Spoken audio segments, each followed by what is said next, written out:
নম্বরটি প্রিসাইডিং অফিসারের ডায়েরিতে শুধুমাত্র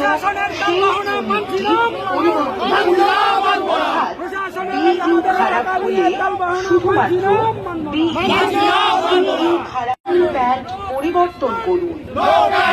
চলাকালীন যদি বিইউ বা সিইউ খারাপ হয় তবে 3টি ইউনিটই অর্থাৎ বিইউ, সিইউ এবং ভিভি প্যাড সম্পূর্ণ সেট পরিবর্তন করতে হবে এবং আরো একবার করতে হবে। আমাদের 14 তারিখে একটা মেসেজ দেওয়া ছিল যে আমরা এই ডিউটি করার যে টাকাটা পাবো সেটা 15 তারিখের মধ্যে যদি কারো অ্যাকাউন্টে যদি ক্রিয়েট না হয় তাহলে ডিএম অফিসে যোগাযোগ করতে হবে। সেই অনুযায়ী আমরা নিজে কালকে ডিএম অফিসে গিয়েছিলাম, ওখানে বলে দিয়েছিল যে কালকে সকালের মধ্যে যদি না ঢোকে তাহলে ক্যাশ আপনার ডিসিআরসি থেকে ক্যাশ পেয়ে যাবেন। কিন্তু এখানে